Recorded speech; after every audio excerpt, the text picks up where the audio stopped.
Welcome back.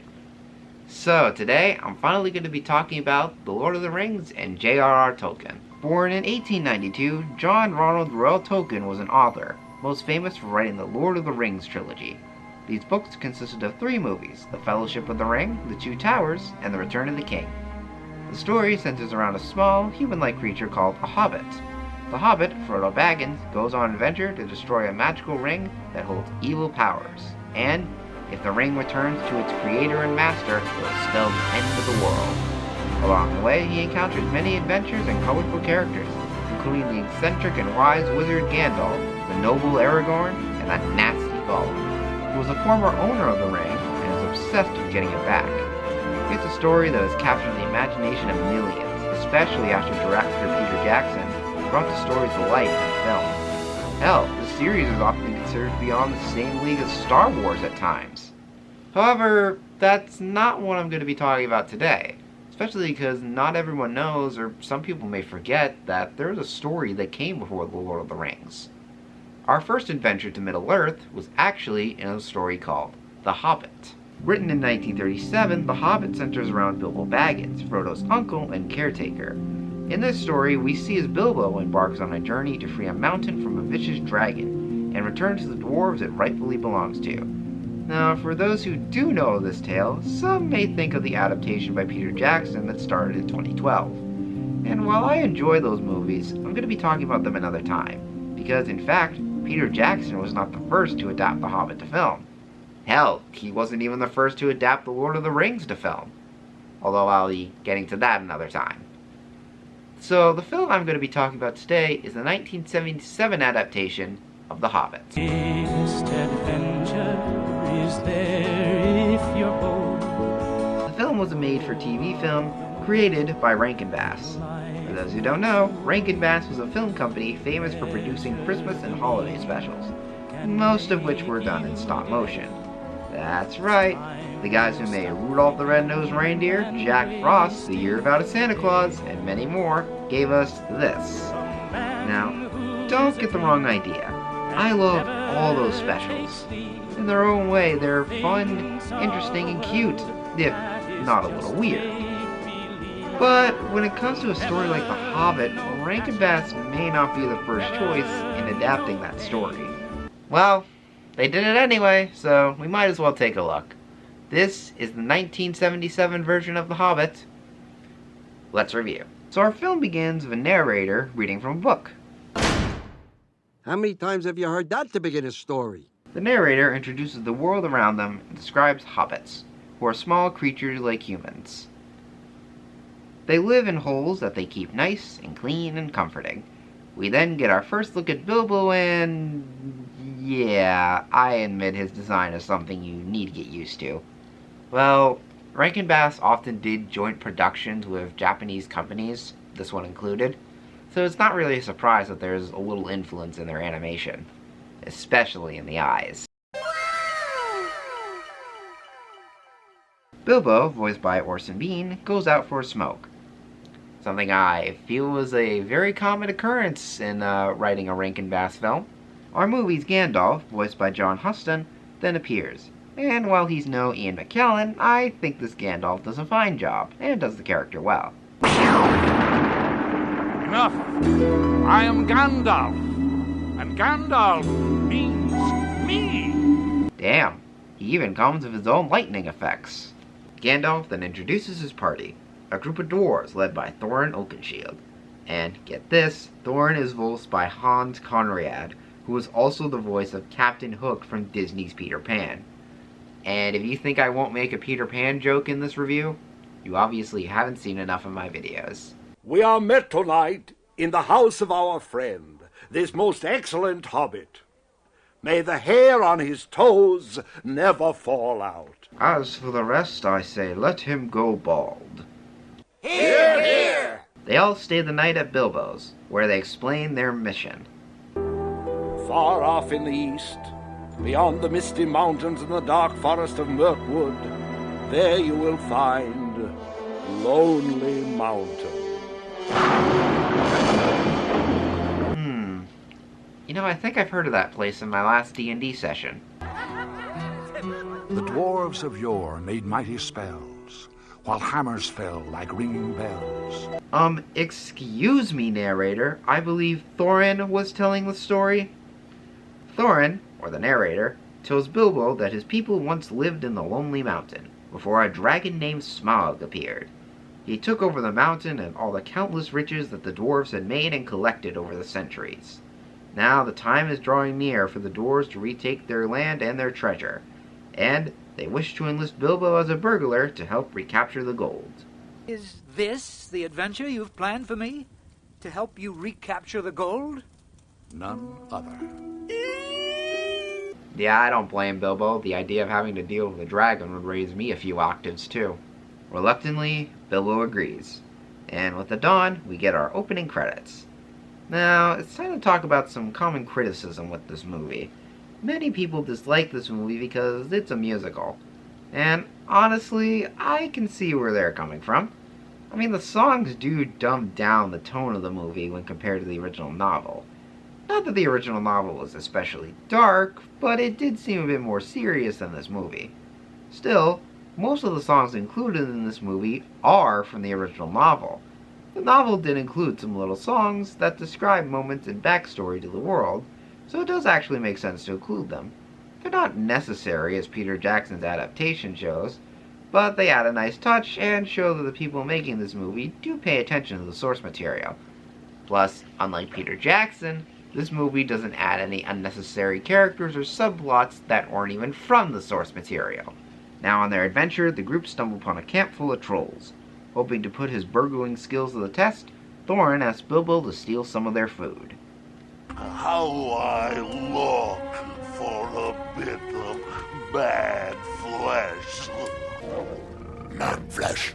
Bilbo is spotted and the dwarves are captured. Thankfully, Gandalf comes in and freezes the trolls in their tracks with sunlight. I wanna rock with you all night, dance you into daylight. I wanna rock with you. The dwarves aren't too pleased with Bilbo's performance, but the Hobbit makes up for it when he discovers the cave filled with treasure and weapons. Gandalf then gives Thorin a key and a map that will allow him to open a secret door into the mountain. Wait, why didn't he give these things to Thorin earlier? What? Why did it not come to me, the rightful heir? I've chosen my own time to hand it over. Fair enough. They then head to the Valley of the Elves for rest. There they meet Elrond, voiced by Sir Richard. He then not only explains the origins of their swords, but also manages to translate the map for them so that they can figure out where the hidden door is. Soon you'll be meeting an octopus. What? An octopus? But why would I be meeting an octopus? I'm not certain. I think you have the wrong map. As they continue on their journey, they rest in a cave among some mountains.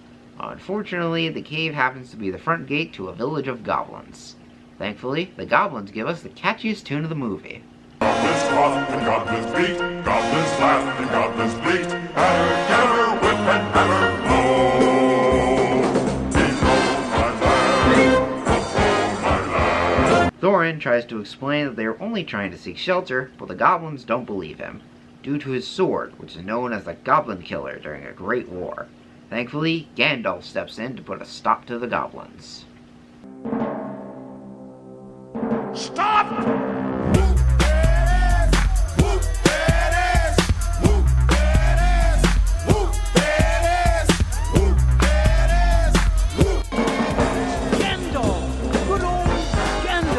The dwarves escape but accidentally lose Bilbo, who falls further into the mountain.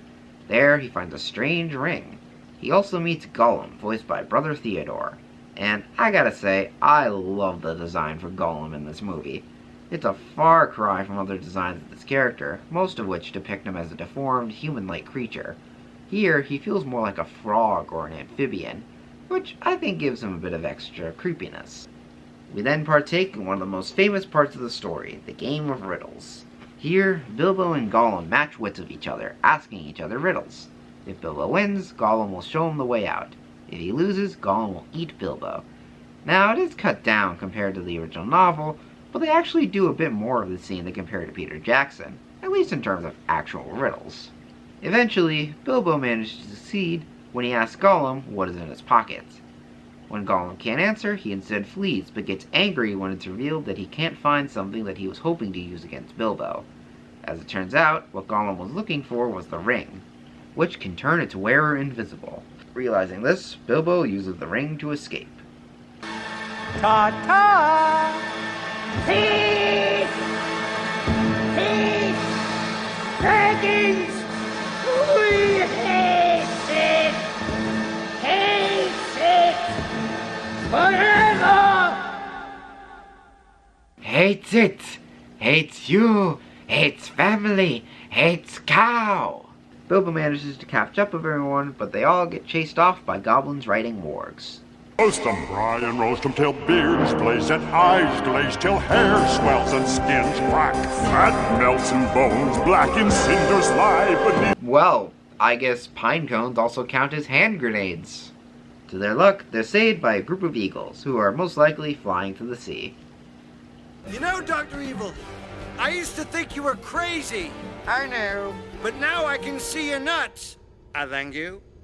The eagles bring them to the start of a vast forest. There, Gandalf gives them some instructions. Follow it closely, straight through the forest. Don't stray off the track. If you do, you will never get out of Mirkwood. You speak as if you weren't going with us. I'm not. I have pressing business away south. It's what we in the wizarding business refer to as a booty call. So Gandalf leaves, and the group go into Mirkwood Forest. Into the woods without delay, but careful not to lose the way. Into the woods, who knows what may be lurking on the journey. As they journey deeper into the woods, they get captured by giant spiders. Bilbo manages to escape his spider, and after slaying it, he gives his sword a name. Now I will give you a name, and I shall call you Sting. Well, considering the manner of which you stabbed that spider, I personally would have called it Acid Trip. Bilbo then helps the dwarves escape, only for them to get recaptured by a group of wood elves. Man, these dwarves are kind of pathetic, aren't they? I mean, they did get captured a lot in the original story too, but they at least seem to put up more of a fight, if I recall. With the aid of the ring and some barrels, Bilbo once more helps the dwarves escape, where they drift down the river to the town of Lake Town. This town is filled with people from the town of Dale, which was also destroyed when Smaug attacked the mountain. One might even call it desolated. I am Thorin, grandson of King Under the Mountain. Cursed Peter Pan. Making a fool out of me. Oh, my head. See? I told you I'd make a Peter Pan joke in this review. After the townspeople give them rest, food, and supplies, they all continue on their journey, finally reaching the Lonely Mountain. Ugh, that smell. I've not smelled dragon before. All the halls within must be filled with his foul reek. Yeah, dragons probably don't shower much. Don't worry, I'm sure some Axe body spray will help. They try to find the secret entrance, but it takes them a few days to figure it out. And like most of the movie, Bilbo is the one who finds the keyhole. That also means Bilbo goes in alone to steal something from the dragon. And we finally get to see Smaug. I gotta say, this is not only one of the most unique looking versions of Smaug I've ever seen, but also the most unique looking dragon I've ever seen. His face looks like a cross between a bat, a wolf, and a dragon. Something I think is so cool. I am a little confused as to why his eyes are like spotlights, though.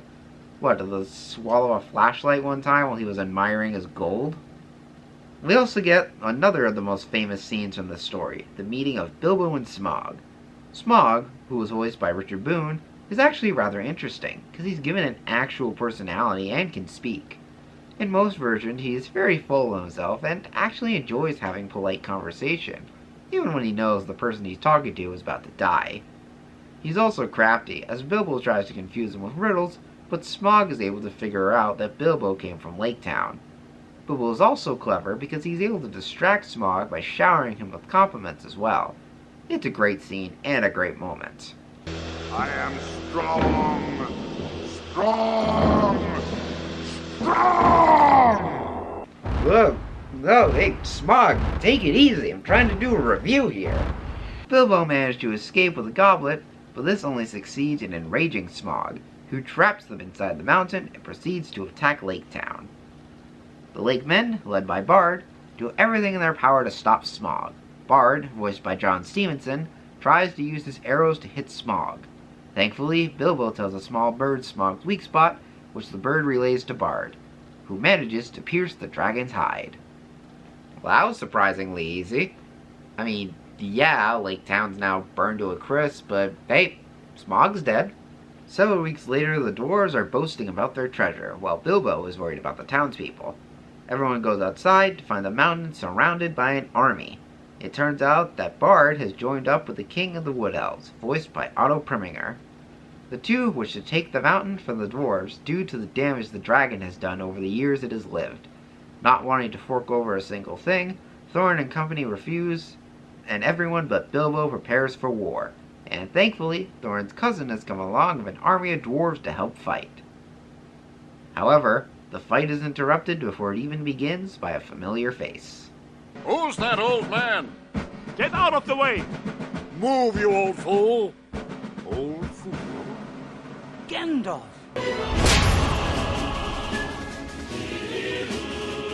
Gandalf tells them of another army on the horizon, an enormous force of goblins and wargs. The three armies join forces and battle this new threat together.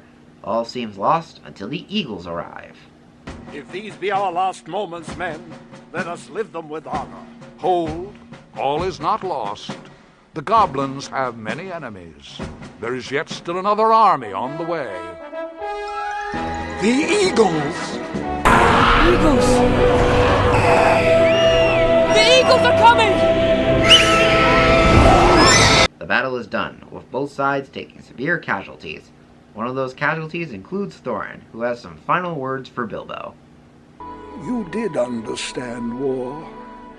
It was I who did not. You were right. You were right about me.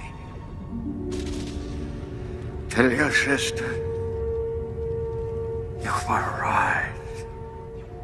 Bilbo returns home with only a little gold and a mysterious ring, which Gandalf mentions may hold more secrets than he knows. And, oh boy, does it ever, but that's a story for another day.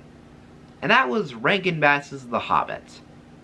I could definitely see why some people would dislike it, though personally, I kind of love it. Yeah, it's far more lighthearted than the original novel and some other adaptations, which I can see driving people away. The animation can also be a little off-putting at times, especially with the design of Bilbo.